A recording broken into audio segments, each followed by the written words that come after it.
with the call of Derby 151.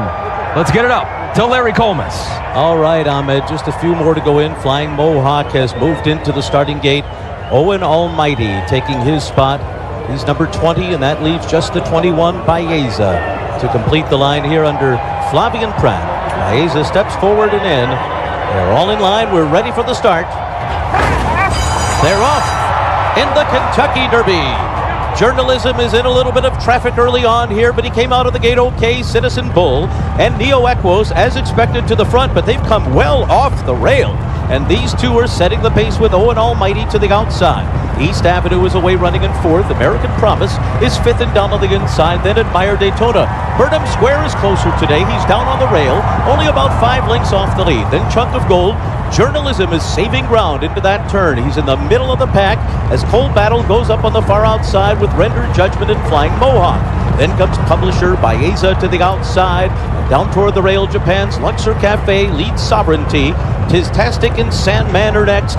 And Final Gambit is the trailer as they race past this half mile in 46.23 seconds. So the pace is honest enough, set by the Baffert runners, Citizen Bull, and Neo Equos is pressing it on the outside.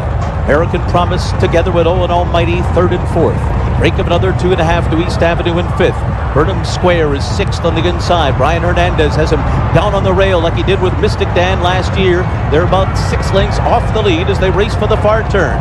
Citizen Bull on the inside. Neo Equos on the outside. These two right together on the lead. American Promise comes under pressure. Owen Almighty is fourth by 2.5. Chunk of Gold is fifth, trying to get involved now with 5 lengths to make up. In the meanwhile, we look back for Journalism. He's been swung to the outside by Umberto Rispoli, and he's picking off horses one by one on the far outside. Neo Equos is the leader at the top of the stretch. Journalism is on the move as they turn for home, and Sovereignty is coming with him on the outside. The two of them go right by with a furlong to run.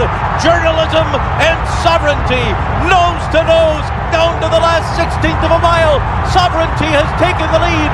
Journalism is second toward the inside. Baeza's third, but it will be Sovereignty to rule the Kentucky Derby. Journalism and Baeza were next. Final Gambit was fourth. The final time was 2:02.31 seconds. We wondered how this race would set up. Fast early pace. It was. Setting up for a closer. Trained by Bill Mott. Sovereignty, your Derby 151 winner. Back early, made a slight middle move as he's accustomed to doing at times. Looked like he was following Journalism around the turn, around horses about 4 wide, and then the race was on through the stretch. It was Journalism and Sovereignty, neck and neck, head and head.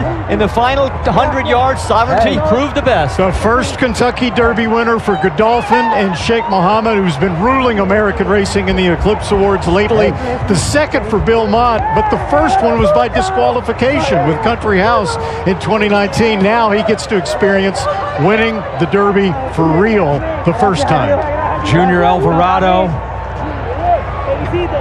His Buddy. first, yes. Did not affect him, did not affect the horse.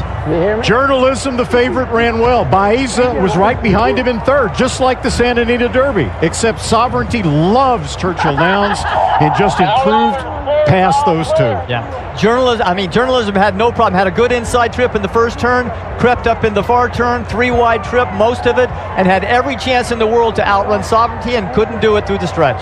Stretch runner, stretch runner, stretch runner, stretch runner. Top 4 is Final Gambit. Fills out the superfecta, but it's all about Sovereignty. And the reason is 22:46, fast pace.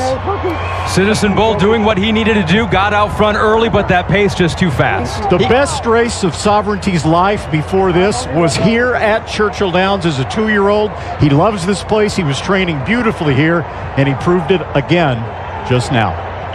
Early on, Citizen Bull broke out, forced out Neo Equos, wiped out 2 or 3 horses early to get the lead, but he certainly got there. Take a look around the far turn, guys. Okay, you can see Sovereignty actually following Journalism. He had made that middle move to get up in behind him as they came around the turn. At the top of the stretch, it's Sovereignty on the outside, Journalism on the inside. Slight edge to Journalism at this point, but Sovereignty has him in his sights, and he's slowly grinding him down and then drawing away in the final 16th of a mile.